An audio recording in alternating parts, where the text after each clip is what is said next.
Hi, magbabayad tayo ng Meralco ngayon. Ang dami talaga nagbabayad ngayon, kaya kahit maaga kami, ang haba na ng pila. At ang taas na nga ng araw, sayang skincare. Random vlogs nga pala to. Wala kasi ako mga content ngayon, kaya pinag-isa ko na lang. Kumain nga kami dito sa restaurant na to pagkatapos naming dumalaw kay tatay. At ang ganda dito, ang ganda ng view nila. Bestseller nga daw nila dito ay ang chicken inasal. Tingnan natin ang overlooking, napakaganda talaga dito guys. Dito nga pala to sa Soton. Ayan kung makikita nyo, ang ganda talaga ng dagat, ang sarap pagmasdan. At ayan nga, umorder na kami. Bale, ang building na to ay 2-story. Dito ang restaurant nila sa second floor para maganda yung overlooking sa dagat. Grabe, gutom na kami dahil wala nga kaming tanghalian, wala rin kasi malapit na restaurant dun sa hospital. Malapit nga lang sa highway ang kainan na to, kaya napadaan kami. Sarado nga ang tindahan ngayon kasi umalis kami. Eto nga pala yung overlooking dito sa taas. Ayan, kung makikita nyo, dito sa personal, sobrang ganda, nakakamangha talaga. At the same time, nakakatakot dahil bangin na nga tong ilalim. Ayan, magagabi na, kaya ganito yung tsura niya. Ito yung ambience ng kanilang restaurant. Kaunti nga lang pala ang mga kumakain dito ngayon. Pamangkin nga pala ng asawa ko yan at ang aking mehel. Ayan guys, kain na tayo. Ayan yung ating chicken inasal. Puro chicken inasal yung in-order namin. Dahil nakakagutom talaga at only rice na yan. Masarap din ang shake nila dito, kaya lang hindi pa dumating. At kinabukasan, pinuntahan nga namin ang mga baboy. Dahil ngayong araw na to, ibibenta na namin sila. Dati-rati niisip ko na gusto kong magkababoy. Ngayon meron na kami sarili naming baboy. Kaya lang, ibebenta na natin sila so mag-aalaga ulit tayo sa susunod na buwan. Excited nga ako kung ilang kilo na to silang lahat. Laki-laki na rin kasi ang gastos ko dito sa feeds. Wala na akong madukot pambili ng feeds. Hindi ko na alam kung saan ako dudukot. Ayun nga pala, yung nanay nila. Maganda nga sana mag-alaga dito ng baboy dito sa probinsya. Kaya lang wala kaming tangkal, hindi talaga sa amin ang lupa na to. Sa side ng partner ko to, sa tita niya. Kapag nag-aalaga ka pala dapat ng baboy, dapat kapag ibibenta na sila, wala kang emosyon. Dahil masakit pala talaga, lalong-lalo na kapag ikaw nagpapakain. Pero dito naman, hindi ako nagpapakain dahil masasaktan na lang talaga ako kapag ibibenta sila. Ang nagpapakain dito ay ang mister ko. Yung pinakamatakaw nga sa kanila ay yung pinakamalaki, yung nasa gitna. Hinaharangan niya, kada kakain sila, hinaharangan niya yung pagkain nila. Kaya ang nangyayari, siya lahat nakakain. Minsan pa nga, humihigayan siya para hindi makakain yung mga kasama niya. O diba, napakautak talaga niyan. Sana all mautak. Share ko lang kaunting kaalaman. Kapag mag-alaga kayo ng baboy, dapat yung sasakto sa December or yung maraming fiesta dyan sa inyo. September, namin to sila nakuha. Kaya pagdating ng December, saktong 3 months sila. Kaya medyo mataas na rin yung karne ng baboy. Nga pala, may vlog ako nitong December lang. May mga ngaroling dito sa tindahan. Kaya naman, nilabas ko sila dahil gusto doon nilang mga ngaroling dito sa amin. Ayan, nagpaalam naman sila sa akin. Mga ngaroling daw sila nagpaalam naman sa akin. Mga ngaroling daw sila. Holy night, the stars are brightly shining. It is the night of our dear Savior's birth. Long lay the world and sin and terror pining till He appears and the soul filled this world. Ang wala kanta, wala. Sa Ivan, wala ka kanta. O, may bibili, wait lang. Kanta lang kayo. The next day, the next day, the next day. Sobrang init ngayon dito. Nakadalawang electric fan ang lola nyo. Ayan. Meron din tayo dito. Sana. Ayan, meron dyan. And meron doon. Bukas yan. Nako talaga. Ang kuryente na naman nito. Ayun, good luck na naman sa akin. Kaya more grind. Kaya talagang hindi ako nagpapaubos ng ice. At hindi na ako nagpapaubos ng ice candy dahil yun ang ating pambayad ng kuryente. Tapos ko lang maglagay ng lollipop sa bottle. Ayan, sobrang cute nila. Ang gandang tingnan, di ba?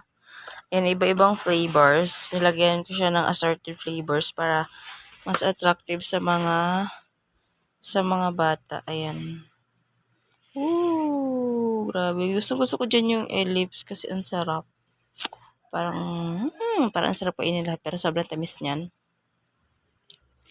I also have this Mary Ewan. Ayan. Ito yung kanyang packaging, guys. Ayan, yung mga other flavors niya. Dito lang nag-focus yung camera ko. Ayan, nag-focus na siya. Dalawa lang to. Dapat pala tag-isa-isa lang kasi parang hindi ko siya medyo bet. Ano daw?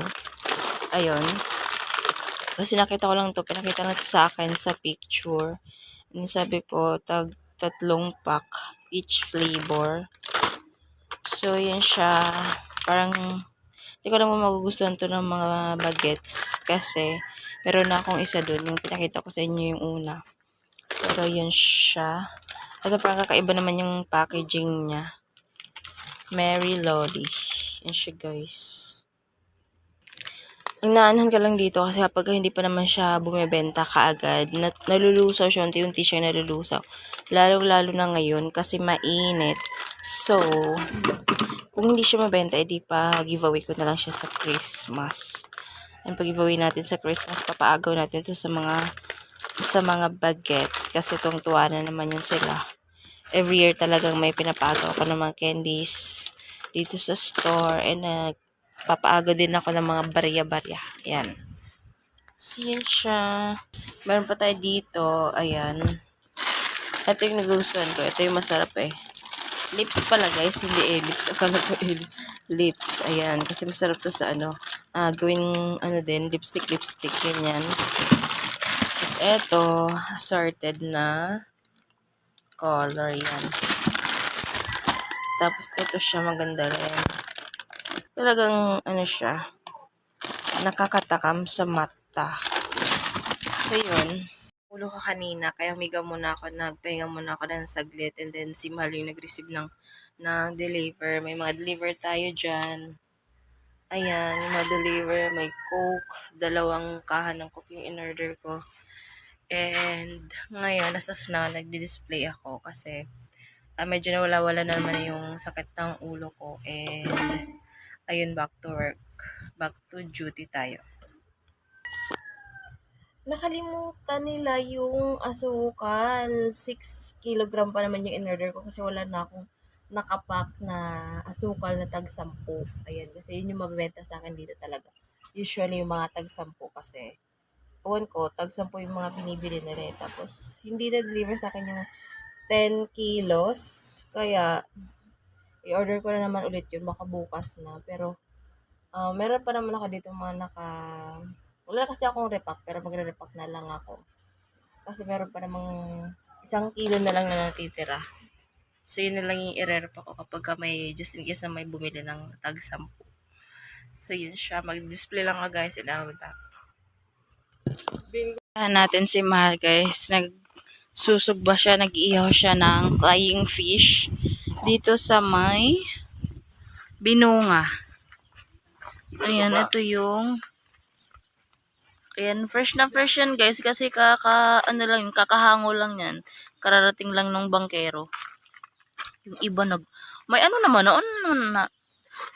ni Pasabi-sabi pa ako ng fresh na fresh. Ay, kinagatang alimango. Ayun yung kanyang uling. Si Mahal mag-ihaw niyan. Sobrang hilig niyan sa flying fish. May kamote kasi kami doon. So, ipa-partner sa kamote. Masarap kaya halot sa kamote. Masarap yung kasi inihaw. Sobrang lakas ng hangin ngayon. Mahal kasi sobrang lakas ng hangin guys. Malakas yung hangin. So, ngayon? Malalaki yung alon. mahirap naman makipagsapalaran sa laot. Lalong-lalo na kapag malakas yung amihan, kasi kapag malakas yung amihan, alam nyo kung saan dadalhin, just in case na wag naman sana na alam niyo pag kumulob yung bangka nyo ganyan, kasi may nangyayari talaga na ganyan dito. Talagang dun sila pinulot sa Hulo-Sulo, diba? So dun ka pupulutin kasi nga yung Gimaras yan, gawa ng yung hangin papunta dun banda sa kanila. So kaya kaya mas maigi na mag-ingat kapag malalaki yung alon, mas maigi na wag na muna magpalaot.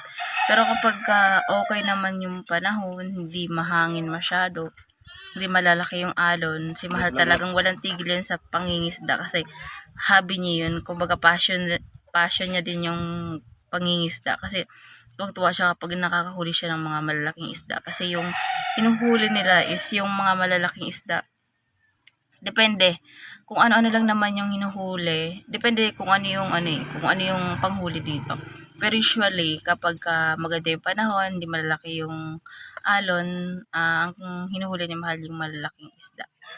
Pero ngayon, ang nagpalaot ng mga flying fish, meron silang talaga, meron silang lambat kasi season din ng flying fish ngayon. So, meron silang lambat na sobrang laki at kailangan malaki din yung bangka mo kasi nasa laot. Medyo laot-laot pa yun. Mas laot dun sa, mas malayo pa dun sa inanuhan nila, mas malayo dun sa hinuhulihan nila na malalaki ng isda. Like mga tuna, ganyan. Huwag ka maingay. May pumapalaot kami na bangka pero hindi si Maling nagdadala. Ano naman yun, yung guys, yung mahaba yung uso ng isda, yung naki MJS na flying fish din siya pero mahaba siya, hindi siya katulad ng talaga na nasa laot. Dito lang banda yun hinuhuli sa hindi masyadong laot, basta hindi siya sa masyadong malalim sa hindi masyadong malalim, basta hindi masyadong malayo, yun doon siya hinuhuli. Kaya okay lang din na minsan nga pumapalaot yung nagdadala ng bangka namin kapag kahit medyo malalaki yung alon kasi kumbaga kaya-kaya lang naman kasi medyo yun nga kagaya na sinabi ko sa hindi masyadong malayo. So, yun siya. Pero minsan nakakasawa din yung isda kasi, nakakasawa talaga kasi minsan araw-araw isda yung ulam nyo. Ganon.